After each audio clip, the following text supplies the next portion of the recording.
and welcome to Dungeoneered, a podcast dedicated to discussing Dungeons and Dragons. I'm Aaron. And I'm Josh. Let's do this. I made it. Like, just at the last second. To the listeners, he's saying that because we've recorded this like 5 times now, and okay, he just keeps that's laughing. Exaggeration. I don't think I am. I think we did do it 5 times, but now we're ready to get into the episode. I don't know what this episode's about, and it's funny because you tell me every week. And you post cool pictures every week, and I still don't know. Well, this week we're going to be talking about the Gith. The Gith are one of my favorite races in all of D&D. And last week we talked about the Mind Flayers. And Mind Flayers they were the captors of Gith for many, many years. Sadly, I have not been able to play a Gith in any campaign that I've played in yet. And there's a reason for that. The Gith they have a complex backstory that makes adding them into a homebrew world kind of difficult unless you really plan ahead and create a space for them. Now, the Gith aren't just one race like most others. They are split into 2, the Gith Yankee and the Gith Zerai. The Gith Yankee are a group of ruthless planar traveling warriors, hunting down Gith Zerai and Mind Flayers. They hope to take over the world and rule as the Mind Flayers did. While the Gith Zerai are peaceful monks, learning from the experience under the Mind Flayers, hoping to bring peace to the world and prevent tyranny like that from happening again. They often attack the Gith Yankee and the Mind Flayers to prevent both of them from ever having enough power to actually try to take over. Wait, aren't all Gith evil, though? No, Gith are not evil. I thought Gith were evil. Well, not all Gith are evil. The Gith Yankee are, like, if you want to play them as a playable race, it says their alignments tend toward lawful evil. They are aggressive and arrogant. They remain the faithful servants of their Lich Queen, Vlokith, and the Gith Zerai tend towards lawful neutral. Their rigorous training and psionic abilities requires an implacable mental discipline. So one of them is kind of evil. They have a Lich Queen overlord? Yeah, they have a Lich Queen. We'll discuss that later on. Little is known of the origin of the Gith as a race. Gith wasn't even originally the race's name. That name was lost a long time ago during their servitude to the Mind Flayers. Some of the ideas that I've heard thrown on for their origin is that they were human at one point, but over long times of servitude and experimentation on them, the Mind Flayers kind of turned them in to what we know now as Gith. And there are a few other ideas thrown around as well. And all of them kind of lead back to that idea of whatever they once were, it's no longer what they look like now because the Mind Flayers have changed the Gith so much. This is the Forgotten Realms wiki description of them. Gith were tall and emaciated-looking humanoids. They had pale yellow skin, sometimes with greenish or brownish tones. Their skulls were long and angular, with deep-set eyes, flattened noses, and long pointed ears. Typical hair colors included black, red, russet, and sometimes gray. And their appearance is not for everybody. They're one of my favorite races, and I know a lot of people don't like them. You said you've never played as one? Why haven't you played as one? Well, I wanted to play in like Chris's campaign, where the one you're in, but it's just so much of their like racial traits and abilities are based on their cultures and how they were kind of trained from birth. And so without having their cultures somehow a part of the world, it's hard to throw them in as characters. Yeah, I guess that makes sense. Like, they're hard to like incorporate into a world if you don't already have them incorporated into your world. Or you haven't even thought about like the planes like that yet. Yeah, that makes sense. Now, during the Mind Flayers' long reign, the Gith grew slowly. They slowly kind of developed psychic defenses and whatnot as they were constantly affected by these things. And as they grew and grew and grew in their powers, they began to train harder and harder and harder and tried to get themselves as close to Mind Flayer level psionics as they could. Once they got to a point where they felt, I think we're strong enough, I think we can do this, they led this massive Thrall rebellion. Now, Thrall rebellions were not uncommon in the Mind Flayer community, but the power and the psychic defenses the Gith had developed were too much for the Mind Flayers. And within a year, they had brought this huge Mind Flayer empire, which, as I told you last week, stretched all of the inner planes. In under a year, they destroyed it and brought them to near extinction and forced them into hiding. Are they still that big now? The Gith? No. Yeah. No, they got wrecked by themselves in a civil war that split them into the Gith Yankee and the Gith Zerai. Got it. Which Gith Yankee and Gith Zerai literally mean. Gith Yankee means followers of Gith, and Gith Zerai means those who spurned Gith. And Gith actually comes from the name of the leader who led this rebellion. Her name was Gith. And the witch. No, that is Vlakith, but we're not there yet. She was one of... okay, I'll get there later. There's a lot of stuff with that, but it's actually not the same Vlakith that's their Lich King now is not the same Vlakith that actually worked directly under Gith. Little is known of Gith's actual backstory. Some suggested she was a powerful slave that was one of the bodyguards of like a high-ranking Mind Flayer. Others say she was just a random foot soldier that just stepped up when the time was needed of her. But no matter what, she was this incredible person that helped lead this rebellion with her tactical skills. And she had such an anger in her that when they had pushed these Mind Flayers to near extinction, they kind of took a moment to breathe as they prepared to wipe out the rest of them. But a Gith by the name of Zerthamon stood up and kind of met with her and said, we should stop.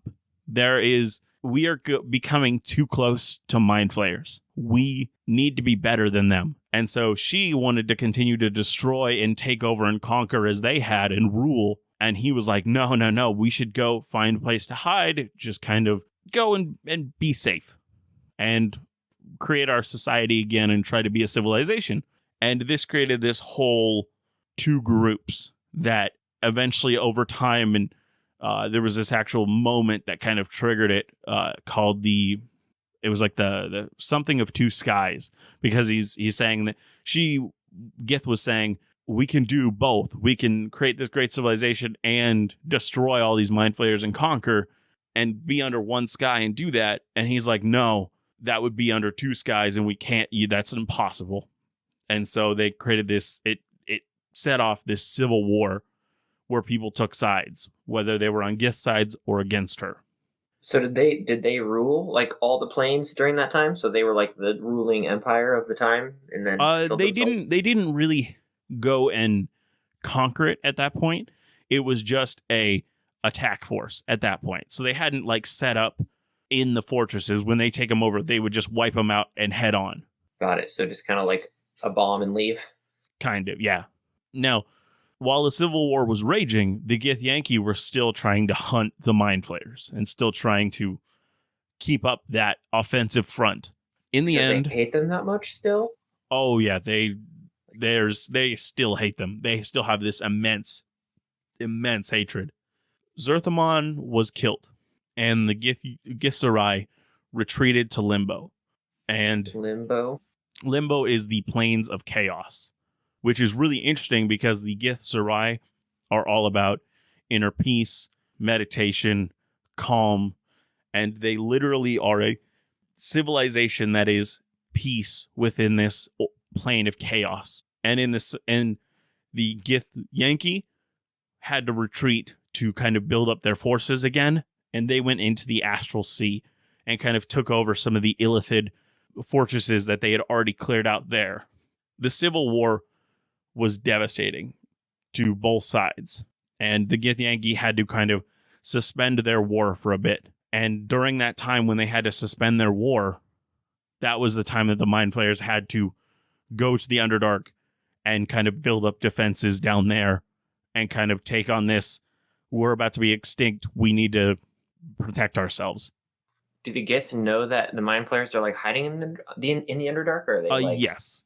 The Gith Yankee still send out raiding parties every so often to just, they have a goal, like kill this many Mind Flayers. I think it's like one per Gith Yankee, you have to kill that many Mind Flayers. And if in your party, if people die, you have to kill a mind flayer for each dead ally. So, like, one of the people I wanted to play was a Gith I called Grelk Var. And Grelk was going to be kind of a haunted one background, but he always kind of had a smile on his face. And all of his companions died. So he was sent on a team of 5, and all the rest died. So he has 4 mind flayers that he has to kill on top of the one that they were sent to kill. And so through the storyline of the campaign, he would have to kill 5 mind flayers. That's kind of a cool idea. That's a cool concept. Yeah. And so it doesn't even have to be the one specific mind flayer. It just has to be 5 to make up for the 4 lost people. Yeah, that'd be a fun. I mean, that's a good like story transition for like a DM to like get you to be doing stuff. Is having to hunt and chase mind flayers. Yeah, and you're literally not allowed back in the Astral Sea or Limbo if you haven't completed your mission. So he is literally would be stuck in this plane with the party until he can do it. Is Limbo still controlled by Gith? Both those places are still, like, I don't think they're not 100% taken over. They're not conquered, because even though this civil war is over, they still constantly are attacking each other. And so neither of them have been able to get enough power to conquer anything. Got it. And the Githzerai don't want to conquer anything either. So that kind of brings that down. Wait, do the Githzerai also want to kill mind flayers, or yes. They don't want to anymore? I from what I was reading in like the player's handbook when I was first getting into these races, it sounded like they still sent out raiding parties. So my Gith that I wanted to play, Grelk Var, he was going to be a Githzerai, but he was going to be completely useless at everything Githzerai hold as important. So he was going to be more like a Githyanki, as he was going to be more of a fighter and kind of, he was going to literally be a cavalier, that his whole thing is protecting those around him as the cavalier fighting style does. And he was kind of going to be made fun of for most of his life, that he was so different from all the Githzerai, but he still loved and held dear their beliefs, but he just didn't feel like he was one of them. And so it was going to be this fun thing where he kind of finds his place among the party type thing. Now, Gith wasn't done. When they were forced back to the Astral Sea, she still wanted to make Githyanki the most powerful that they could be. The stories say that she and her advisor, Vlaakith the First, went to a group to kind of team up. And what group do you think they went to? The Drow. No, she teams up with the Halflings. Wait. Oh, really? No. Because they can't. No, of course I'm kidding. Of course you got me so excited. No, she goes to hell and makes a deal with Tiamat for the aid of the Red Dragons. So from what we've heard, she has remained there as part of the deal. And the only people that returned were Vlaakith and the Red Dragon consort of Tiamat. I don't know how to pronounce this. Ephelomon? And I don't know. Yeah, every leader of the Githyanki since has been named Vlaakith for this amazing acquisition of, now they are Red Dragon riders. It has boosted their power exponentially. They're Red Dragon riders? Yes. That is a very common mount for them. Now, they're currently at Vlaakith, the CLVII. What number do you think that is? A lot. It's 157. So that's a lot of leaders named Vlaakith. Yeah, that's confusing. That's a lot. And so she died, and she didn't have a replacement at the time. So she was brought back as a lich and is now incredibly powerful. And she actually has, over the thousands and thousands of years that she has continued to reign over the Githyanki, she has kind of gone mad. And now her goal is to become a god. And so that is where the Githyanki are at right now. They are stuck not stuck, they are holed up in the Astral Sea every so often sending out attackers to attack mind flayers and Gith Sarai with red dragons, and their leader is insane and hopes to become a god. Is that that's actually a thing in D&D? Like, Gith with dragon, like on dragons? Oh, 100%. Yes.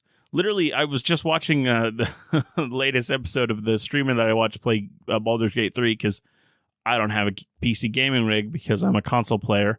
And so they had just gotten to the Gith group in the Baldur's Gate 3 like early access part. And of course, they have a red dragon with them. Huh. I did not know that. That's crazy. I didn't know there's they, a lot of like images. There's a lot of images of Githyanki that you can see online that they're totally riding red dragons because that is their mount. I mean, obviously not like an ancient dragon or anything, right? Well, so they made a deal with the Dragon Queen, with the dragon god, Tiamat. So I think it would be on an ancient? Easily. This is like boggling my mind. I had no idea that they rode dragons. Yeah, they are very powerful because of this. What that also means that the Gith Sarai have become very powerful to combat this. How do they combat this? Oh, their psychic powers. They have just, through their meditation and psychic powers, they have become, I'm sorry, I have just looked in our Discord and gone over to the images tab. There are 24 new messages, and all of them are very weird pictures that don't make sense to the episode, Aaron. What are you doing? Like, there's Pikachus and Iago from Aladdin, and there's Kazooie from Banjo and Kazooie. What are you doing? And there's a really tired Meowth. It started with flumps because you said flump to start the recording, and then it went into madness. I think you can tell where it went into madness. It really did. And then after it went into madness, I found a cool picture of a guy attacking a purple worm, and then it went into cool pictures. And then it ended with halflings, because halflings are the best. I mean, that is a really cool halfling with his... oh, man. Okay, I don't know what of this I can keep in the recording and what I cut out. Like, this is ridiculous. This is ridiculous, Aaron. This is what happens when I get in a mood, you know? Yeah, so as I said earlier, we have recorded the beginning part a bunch of times. So we're kind of in this goofy mood already. So that's where we're at. Sorry if this is a sillier episode, but it seems that's the way it's going to be. Don't worry, it's not. Now, I did post this picture because you can find this is like one of the most popular pictures I've seen online of this Githyanki dragon rider attacking this Gith Sarai that has his like psychic bubble up in his meditation, and it's beautiful, and it displays the kind of difference in the two sides, just how serene he is standing against the tide of this red dragon coming at him, which is one of the most powerful dragons in D&D. Yeah, it's a really awesome picture. I mean, let's be honest though. Having mind powers to like destroy dragons, that's pretty I think I'd pick that. That's pretty cool. Now, I mean, look at him. He's like flying with mind power. Yeah. Even the Githyanki have psionic powers.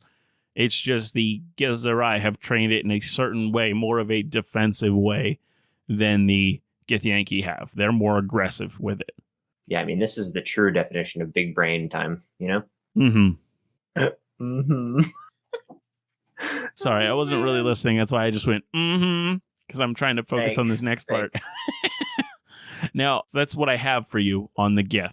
Now, my idea for what we should talk about this week is we should talk about civil wars, where a group of people, for some reason, break out in a inside group war. Yeah, it's exactly what I have written down. That was my idea. Civil wars. Now, a good place to start for these, I believe, would be like the inciting tension. What is the thing that causes the rift between the group? Now, do you have any ideas for this? I mean, my world has a civil war going on too, so in the campaign that I'm playing. Well, let's jump into your world again. What's classic? What's the group and what's the civil war going on Yeah. between them?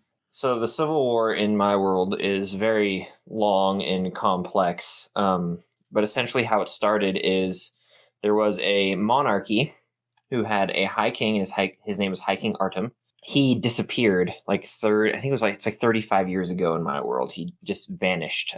Kind of had this like 6-month time period of less and less visibility, and then vanished. And essentially, what happened is the dynasty, which we talked about last week, the dynasty slowly infiltrated the king. The king's like His royal court. heirs, and he was captured by them. Mm-hmm. Yep, his court. And he was captured by them and brought to the Underdark where they live, and essentially imprisoned to keep his innate magical energy, I guess you could say. So the king of Istol was this like really powerful being, but he was then captured by the dynasty and forced into this prison to help fuel their ancient magic over like ancient magic that controls people, which we talked about last time. So that's how they can like fuel and support it. So this group had formed to essentially reclaim Istol. So Istol ended up turning into this, instead of a monarchy, ended up turning into this republic, which was ruled by a council. But the council was just full of like really corrupt people who were pretty much essentially looking for power within themselves. And so this group called the Knights of the Vale formed this huge coalition to then fight the republic and bring back the monarchy. Interesting. So does the king have relations that they're kind of going under? Like we're trying to promote this guy to lead? So the Knights of the Vale, which is the rebellion group, the group that is fighting Istol, they are led by a guy named Sir Oswald. He's like a knight. He was a knight under the king's court.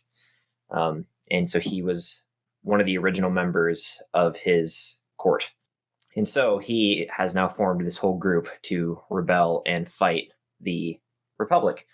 So that's what I kind was of how... meaning is does the group, the Knights of the Vale, have because they're going for the monarchy, so I assume they're going for his family? They're trying to promote his family back into power? Yeah, no, it's more of Sir Oswald, the person who's leading it, wants to be the monarch now. Okay. Interesting. And So why would they kind of follow him? Because like this is what in the Crusader Kings 3 game, you kind of have to have a de jure, like a claim or something to kind of get people on your side. And I never thought about it, but that actually makes a lot of sense, is that you have to have some reason why you're going to go to war, why you're going to pull these people into your war if you're like have treaties and whatnot. Yeah, so he has a few, but first, because he was such a high-ranking official in King Artem's court, he was essentially a vassal. Because he was a vassal of King Artem and a vassal of probably the most powerful piece of land, he is almost like a direct heir, part of that lineage, essentially. But also, Istol has a big savior complex that's currently happening because Istol is now very poor. The Republic has essentially destroyed Istol because the Republic has voted in favors for things that only impact the people who are wealthy and the people who are already in power. So it kind of destroyed Istol, whereas High King Artem was a very fair and very just ruler. Sir Oswald has gathered all these monarchs who have lost all this power. So all these vassals that were still around who lost their land and lost their power, and has formed them under his banner, promising them vassalage and a return to their lands if they retake the Republic. Interesting. Yeah, and so Istol has a group under them that they have essentially hired, which is another very complicated issue, which they're called the Burning Brand, which I think I've explained to you at least a little bit about the Burning Brand. But the Burning Brand were former prisoners that were then exiled away from Istol, and they hate Istol so much because they were imprisoned and then exiled that they have formed this group called the Burning Brand to come and destroy parts of Istol. So when they came into Istol, they started gathering more power and more power because all of these people who were poor and pretty much exploited by the Republic were like, we don't like what's going on either, so we'll join your side because for promise of prosperity, and we get to, so are they just take like back our lands. So are they just like a defensive third party, or are they? No, so they're a bandit group essentially that has now been hired as mercenaries By by which group? Estol. By a stole. Yeah, Estol, who So why? exiled them, has now Yeah. So hired why? them to Why come would and they fight. work with a stole? What's the logic there? Money, and then a potential to backstab and gain even more power later. Oh, okay. So yeah, Estol has essentially hired the people they exiled to help fight the Knights of the Vale. Now Estol has a huge army, but Estol was already in a war and is still in a war with Gridala Shan over a bunch of different things. It's very complex, but over a bunch of different things. So their military is already weakened. So they brought in this exiled banditry force to help bolster their numbers. Interesting. Now, Yeah, so Stoll is engaged in all sorts of bad decisions. yeah, I had kind of one of that type of situation in the history of my previous kind of the continent my campaign was on last time, where in the history of it, the ruler was kind of died suddenly, and the son was considered too young, and so the council kind of took over, and then they started making all these decisions, attacking people that have been allies with their nation for a long time, and different other things, all purely on the basis of it'll give us more power. And so they were fought out in a civil war like that. But I haven't actually had one as a main plot point before. Yeah, in my campaign, it started as a main plot point, but it's kind of fallen away to destroying the dynasty because if the party defeats the dynasty, then they might be able to regain control of Estol because the dynasty has pretty much taken over their court as well. Yeah. So they killed the Republic. So they killed they killed they didn't kill, but they captured the High King, and then pretty much took over from there and formed this Republic in air quotes. So what is a good way of running a civil war in a game? Like how would you want to? Would you have the players be all immediately integral members of parts of it? Would they be kind of caught in the crossfire? How would you go about doing that? Yeah, I introduced it really early, like session 3, I think, like really, really early. They met a member of the Knights of the Vale and kind of became friends with them, and were taken to the Knights of the Vale's hideout to fight some Burning Brand bandits. So kind of an early level introduction to the Civil War, so they could be fighting, humanoids and not just like goblins or something, Yeah, so just kind of have it as it feel like a basic mission, but there's more to it. Have it be just, oh, go clear out these bandits type mission, but there's actually a further meaning that they will learn later that, oh, there's these people are hired by a stall and that kind of thing. Right. And so essentially how I did it was after they first refused the mission because they were kind of suspicious of the Knights of the Vale. So their second in command, Lady Antebella, she's kind of mysterious in the beginning. So they didn't really trust her very much. They ended up rejecting that proposal, but they were still friends with the person that they met. Mm-hmm. And shortly after, a few sessions after, in one of the major cities that they had come to, their friend, who was part of the Knights of the Vale, was being executed by a stole for treason and for rebelling against the Republic. That's a good way of getting them invested in it and feel like they're a part of it by having a friend then become caught in it. Yes, he was executed right in front of them along with several other members of the Knights of the Vale. Yeah. Did they just let it happen? Did they try to stop it? What did your players? How did your players react to that? They were level 3 at the time, so level 3. Not a whole lot they could do. It was just kind of the Knights of the Vale, because the party refused to go kill the bandits, were spread too thin to fight the bandits and Estol at the same time, and lost the current battle that was taking place to Estol, and they got captured. Interesting. Yep. And so then they brought some of the leaders to show as an example to why we don't rebel against Estol. It's a good way of having consequences for not doing something. Yeah, I mean it wasn't like an immediate consequence to them. Like it didn't, like they didn't know that all of this was going on in the background, but because of their refusal to help fight one of the bandit strongholds, the Knights of the Vale were stretched too thin, and they lost one of the conflicts. Yeah, and so then it led to that whole thing. And so then they were immediately sucked into, well, Stoll kind of sucks because they just executed this guy, and he was pretty cool. And, it seemed like some of their ideals were pretty cool. I also Chris's character Lucian is a knight, so he plays him very like honorable, very knightly, and his character's ideals would be to return back to the monarchy, to have knighthood and vassalage and all that stuff. Yeah. And so he was already kind of taking a liking to the Knights of the Vale. And so when he saw them be executed, it was kind of like, well, now these guys are my enemies. They don't want to uphold proper, proper monarchy, or even, proper feudal system even. So when you displayed your Civil War, did you kind of have it be a open-ended, so they kind of choose who they think is the good guy, or was it very clear, like, Stoll's the bad guy, or did you kind of want to have it ambiguous? It was at the beginning, it's very ambiguous, because when they first met the Knights of the Vale, like I said, they were very mysterious, very secretive, but it was essentially, we have money if you're willing to kill these bandits.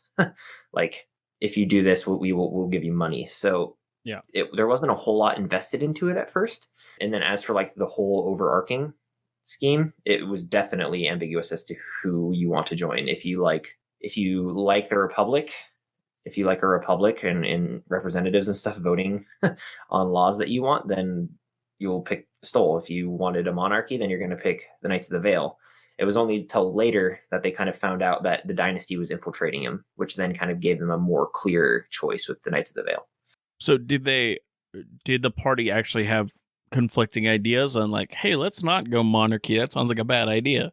Not really, because I normally try to stick away from monarchies, like, as a player, as somebody, like, when you're like, hey, do you want to go with the tyrannical monarch, or you want to go with the democracy or some sort of at least voted in system? And I'm like, yeah, let's go with the voted in most of the time. Yeah, the few problems that arose was the monarchy had produced an incredibly it's a very flourishing, very successful society with tons of rights for pretty much everybody. Like, it was a very, very fair and just society. Okay. So when you have a group promising to return to that kind of society, it adds a lot of incentive to go back to a monarchy. Yeah. And the Republic had led to this devastation, this widespread poverty, the enslavement of many of the minor races, the lesser races, all voted in by the council, so that kind of stuff. So their rights were voted away from them, essentially. Yeah. So yeah, that does have a very clear villain. Yes. The issue was well, obviously for most of the campaign they didn't know about a lot of that stuff, but they slowly started finding like all these like pockets of slaves and stuff of minor races, and eventually they started finding like royal decrees from the council, like decrees from the council that these new orders were to be taken effect immediately. So it became more apparent over time which one was more evil, but it definitely didn't start that way. Yeah.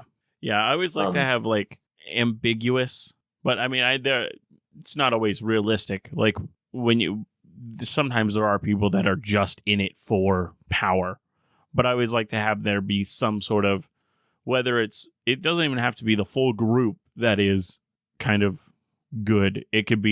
It might be bad people running it, but they have some sort of benefit that good people want. And so there are good people that are backing them, even though it might not be the greatest people running it. And so every side kind of has a good and a bad to it. Well, yeah. So the Republic, so the history of the Republic of Astol, which used to be called the Kingdom of Astol, but then changed to the Republic of Astol, they have the backing of what's called the Republic of Ashan. So Gradal Ashan and the Republic of Ashan used to be a single nation, but the monarchy that rules over Gradal Ashan lost a rebellion to the Republic of Ashan. And so then Astol, the Republic of Ashan, contacted Astol for protection from Gradal Ashan because they've been ancient enemies. They've been enemies for thousands and thousands of years, on and off, tons of wars, just on and off, these constant wars. And so Astol vowed for the protection of the Republic, and then slowly the Republic of Ashan, Astol kind of liked their ideals and how they ran their nation as a republic. So voting and things like that. They kind of liked that idea, kind of these representatives that would change and impact laws for the people.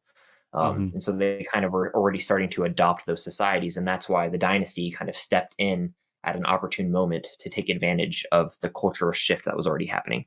Mm. So really complicated, Yeah. a lot of world building stuff, but that's kind of how it happened. And so then, as the cultural shift to a republic was already taking place, the dynasty assassinated the king, faking it as he became sick and ill and disappeared because he became sick, to then the full transition of dynasty power in the republic. Yeah. And they just kind of rode the cultural shift to, we want, guilds and merchant leaders and, people who represent the people to sit on the council and vote in changes and things like that. Interesting. Now, And so then they do civil war. yeah. So let's say we're starting from a group of mostly farmers, and there's kind of like a lord of their lands, and the lord has kind of a mandatory like military service thing, and it has caused some issues with some of the farmers and whatnot. Like, it's their only son; they don't want to lose it because they're required help for the farm, and without them, they might not have enough food. And so there's all these issues kind of brewing. How could you make that into like a civil war and engage a adventuring party in that? Well, I think the first thing that you probably have to do is you have to exaggerate the problems, because players are players. And I think we pretty much all True. know what I mean, but obvious things to you are not obvious to your players. So you need to like exaggerate problems. So for example, with that situation that you gave, say they came to a town and there were already a bunch of starving people because the Lord has been either, like they don't have enough work, they don't have enough labor to work the fields, or the Lord's been hoarding food. So you need to introduce like this exaggerated problem so that the players can see it. Yeah, and I think kind of like how you were talking about the dynasty last week. I think to make both sides kind of be good, quotation marks, or at least there be reasons to choose both sides, I would probably have the lord of the land he require those people to kind of protect them from whether it's just like a whole bunch of goblins or some sort of outside force is trying to get in and would do a lot of damage to the farms and the farmers and whatnot. And so that's why he needs more men at this time. A greater evil than what's currently happening here. And so the farmers just see it from their perspective, and so would the players when they first go into these cities, is they would just see the starving people, the people that you see the farmland, like you like if you have them kind of describe it as you're going in these lush farmlands, but there's only like 3 people working it, and so they have all this food, they just don't have enough people to get it, or the amount that they can get in a day is not enough to feed the amount of people that require it. And those people have other jobs that they have to do to make the money to buy the food. And so they just see it from that side, and they don't see the incoming orcs or whatever it is that the the Lord is preparing for. Right. And that can be definitely one way of doing it. My problem with something like that would be, one, if you're trying to run a Civil War game, having an obvious good and obvious bad, at least at the beginning, doesn't usually. I don't think that would be an obvious good or obvious bad, because I think that the players could obviously side with the farmers and try and fight off the invading death that's approaching. Or they could find a way to, like, there's many movies about like, oh, they train the farmers to fight or whatever. Right. There are ways to try to do it other ways. Oh, definitely. But I think that this like example is a little bit more clear cut, because if there's a civil war, everybody's going to die and there won't be anybody left to fight the evil. So I think it would probably be a pretty quick, at least if I was a player, it'd be a pretty quick decision to get the peasants to side with with the Lord of the land to then fight the incoming scourge, because if they don't, they're all going to die anyways. So I think that is a perfectly reasonable choice for a Civil War game, is to choose the peace option, or try to, because I think that would be incredibly difficult, especially there are many people that are not good at looking at the big picture, and they just think about their situation and what they see, and those people would be very hard to convince to go with the Lord. And so I think you would still have fun encounters and fun missions to do in that type of a game. No, yeah, I definitely agree. Definitely agree. I just don't necessarily think it would be incredibly Civil War focused. Yeah. It's very similar to what happened in my campaign, where the Civil War took a very backseat approach. Like, it kind of sat out because there's this other threat that seems more important that you kind of have to address. So yeah, we either quickly turn to like, we're making peace deal now so that we can go and fight whatever is coming on. At least that's what I personally think would probably happen. But it could easily go the other way and be really fun, kind of engaging, especially if the party were. You could easily run it though, like where you kind of slowly introduce it, so the party already is invested in helping the farmers. So you could already do that. So before you even introduce the Lord and this bad thing that's already happening, the players have already kind of invested themselves with the farmers and are fighting the Lord. And I was also thinking, I was thinking that the tension from outside would just be tension. Like it would be easily solvable once a solution happens, and so that could be taken out pretty easily once it's all worked out. And then the tensions would come to a head of, we almost had the Civil War. We're still starving. There's still these issues. Now solve it. Now that the other thing's done. Yeah, I know. Absolutely. Absolutely. So, yeah, I mean, you're, like I was saying before, you're going to need to introduce like a really exaggerated problem that divides two groups of people. And you can like choose. Yes, right. The leader wants to go. Yep. Go one way, and then you're like, no. Why are we going to be just as bad as the people that we just got free from? Right. So you can choose whether you want it to be very ambiguous, or you can choose if you want it to be very clean cut and straightforward. So, for example, if you take United States slavery, like people who are for, people who are against. Now, there's intricacies within that, but like that's your dividing line. Yeah.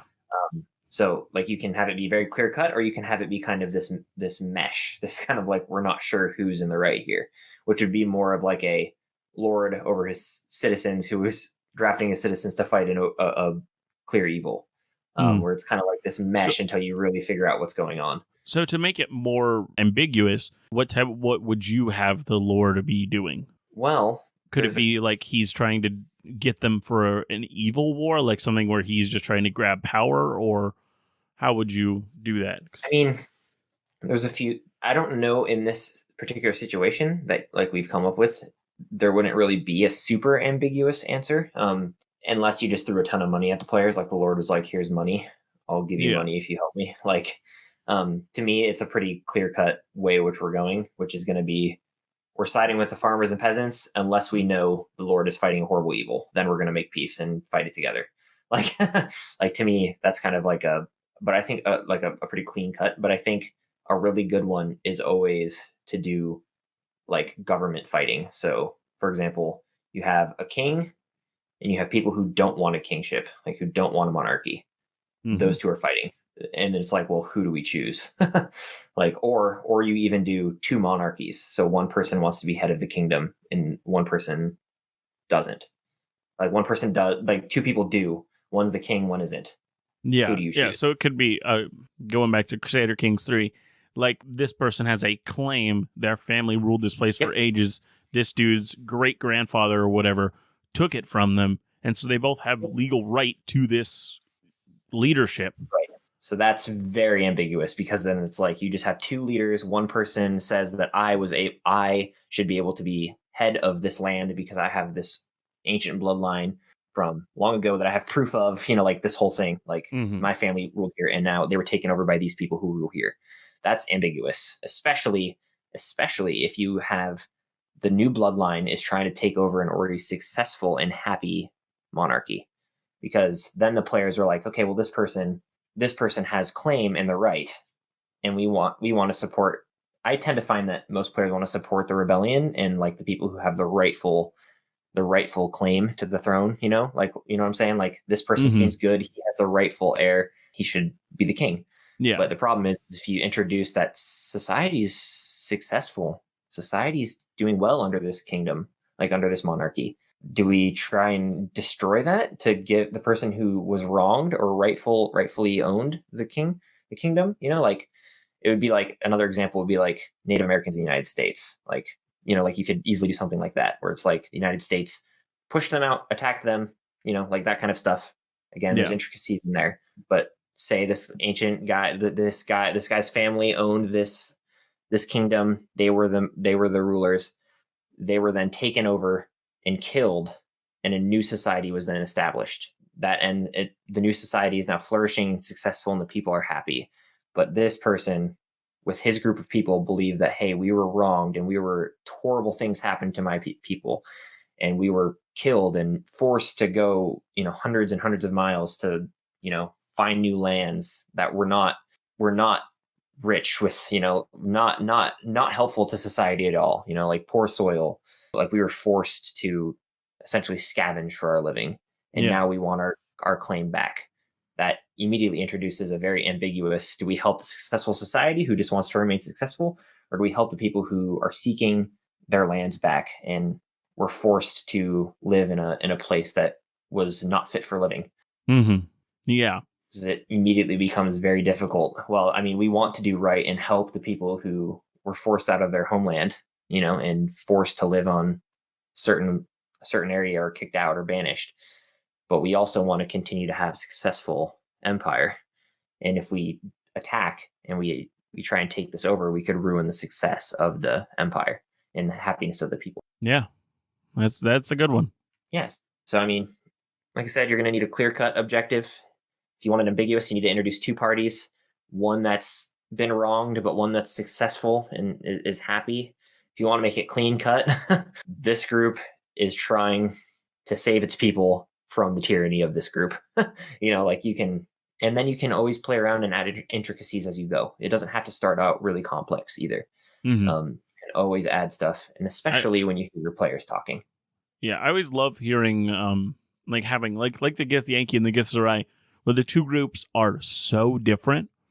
And sometimes I would always love to have it where the group that is quotation marks evil, or at least its goals are not as good, the people that you experience in that culture they feel like better people, quotation marks. Like that's hard to say, but like with the Gith Sarai, these people they're these monks. They don't want to hurt people. They kind of go for this thing, and having them be the ones that kind of are fighting for this more ambiguous thing is always fun. And then having the really militaristic, angry, we deserve this people be the ones that are in what would quotation marks be the right. No, I think that's like a very good base and a foundation. And then you can always add on, like if we were to take the situation that I just brought up, the ambiguous one, where like the kingship is successful, but this group who was forced out and rightfully owns it wants it back. You could then introduce, well, the kingship, the reason they invaded and took over your place was because there is this horrible, even worse empire that is slowly encroaching on everybody's lands, and we took yours over to join forces in order to try and combat this. And so then you just immediately add on another layer. That's another easy way to just continue to stack complexity. There's just you can always add a bigger threat that adds complexity. Yeah. Or you can keep it ambiguous if you want and have just the whole combat revolve around that civil war. Now, yeah, and there can be whole campaigns run all the way to level 20 where the whole time you're just dealing with a civil war. The issue becomes, how do you run like combats and stuff in a civil war? Do you like make mass battles that your players are a part of? Do you make simple battles that your players are a part of? What do you like? How do you? I think do the that? answer for that is really based on the group that you're playing with. Like we had some real fun when there was a city, I forget what it's called now. It was our first campaign, and it was being attacked on multiple sides by the like king of the area, I think, and we had to defend it. Well, how Chris did it was the other way around. We were attacking it, and they were defending. We were attacking as a rebellion of people who wanted their rights back from the Baron of the city. But the Baron of the city was trying to hold off this huge force that was invading, and we ended up joining together to fight the huge force. And he kind of made up some really good rules to work to have a large battle But then as we moved in and moved our squad into this certain area, then it became a small scale battle real quick where we had to figure a way to, because what our job was to do was to pierce the lines and deal with the wizards behind casting. And so we would have to break through the front line and then find a way to just damage the wizard and then run. So kill the wizards and run. And so that was actually really fun because it would go from these large scale movement. We see all the troops moving on the battlefield to us moving in quickly between two squads, trying to get it, and then running out. And we get this fun small encounter battle. Yeah, so that's how I'd personally run it, where I would essentially probably do like D100 based like grid combat of the war that's going on. So you have like individual squadrons that can move around the map and fight. And then I would have like individual objectives for the party to do single combat. So we want the individual party to go and kill the catapults in the back or the siege equipment, or we want the individual party to go and fight, one of the generals or something, very similar to how Chris did it. I think that's probably your best bet. Yeah. But you can do either or. So you can go all the way to the one side where it's only objective. So only like single combat objective based, where you have the army just kind of a thing in the background, where the players, you just do a single combat to go and fight like an important member, like a general or something. And then once they defeat that, the army kind of dissolves type of thing and flees. You can do something like that. Or you can just do purely like moving squadrons around and do, simple rolls that way if you wanted to. So, but I think a mix is really good where you can still see what's happening on the overall battle, but then have like individual objectives for your party to go and deal with during the battle. Yeah, and I think that was I mean, Chris is a tactical guy, and so he kind of knows these different tactics and things. And so the way that where he would roll for all these group successes, where all these little squads where they had their small little skirmishes across the whole battle, it really created this really living feel to the battle by having all of these little squadrons also still you literally see the progress as you all take your turns, quotation marks, as you're these squadrons. You're taking your turns and you take out these guys, you scoot in to take their place and keep fighting forward, and then you get surrounded and all these things, and it felt like a really good battle. Yeah, so how you do something like that is essentially what you do is you make individual squadrons, and then based off of how good the squadron is, you add like a modifier to your roll. So for example, just like somebody who's really strong as a character, like essentially you just make a character sheet but for your squadron. So all you really need is like a defense and a strength and a attack stat. So you give your squadrons HP, you give them a plus to hit, and you give them AC. Essentially like a success, how successful they are, like a gauge to how successful they are. You then roll. So like, for example, a mercenary company versus peasants. A mercenary company has better armor, better equipment, better chance to hit. Peasants are worse. And so then you just have them roll against each other to see who does more damage. And then based off that, kind of move the battle map around. And that's pretty much what we did. Yeah, it doesn't need to be complex. Like I know Matt Colville came out with rules for Kingdoms and Warfare and whatnot, and in the I forget what his first book's called. But you don't even need something that complicated. But I'm sure it's good rules. I have it. I've just never read his warfare rules. But just having something as simple as this, it creates such a great encounter for the party, even though it doesn't have to be as complex as something like full-on rule set for war. No, yeah, and then with those like single objective encounters, it kind of adds a little bit more complexity to the game, because then your group has like certain objectives that they need to go and accomplish during the war. So then it like kind of breaks up the monotony of just like moving squadrons around a battle map. This is one of the reasons why I just love D&D as a rule set, as a game. It's so wide open in its like ability to do things. Like the way that we were talking about the running the little squadrons with the to hit and the AC and all that. Those are still just the D&D rules. They're just used a little twist. And there's just so much freedom in it.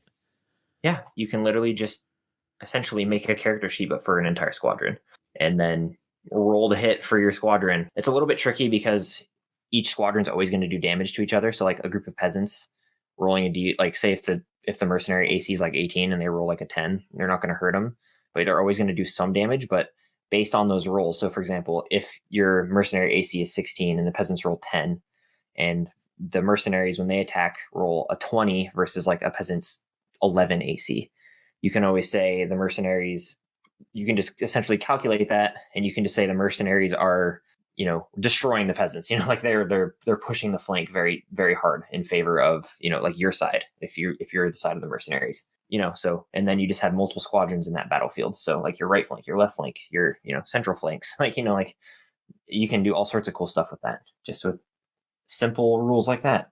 Yeah, wars can be scary to think about at first, but once you run them and you kind of do it like this, it's not as scary. It looks like you're doing so much, especially to your players. Like they're like, "Whoa, how are you running all this?" But it just works. It's really good. Yeah, it's really simple.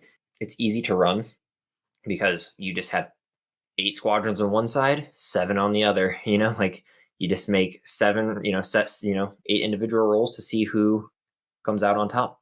I think it's really fun to run as like a big finale as well. Like that's what I think I'm going to do for my current campaign. When they kind of get to the end and they're kind of going for this huge fight, it's going to be like this. And instead of, I mean, if any of you have watched the Critical Role ending of campaign 1, like that kind of how they had to fight through all this stuff to get to the big bad, it'll be that way, but through this war, they have to kind of find ways through the flanks and through the ranks to get to, in my case, the spoilers, everybody, Fariana, the god of divination, and they're gonna fight through this to this person that is the big bad in the back, and it'll be this very intense moment because all these things they're going to be really high level players, but they're also going to be very high level enemies they're facing against. Right, and Critical Role is the last arc that they did. It was a really good example of war, but only single objectives, because Matt Mercer didn't do any fighting or any war. It's just the party had sole single objectives that he focused on to move them through the war, and then kind of move the war with them. You know? Yeah, and it still felt like this felt like is war. Yeah. Right, so you can still do it just individual objective based if you wanted as well. So Critical Role is a really good example of how he did that. Where you're just running through this mass chaos of battle, trying to avoid with skill checks and things like that, trying to avoid to get to your objective. So you can easily do it that way too. Yeah.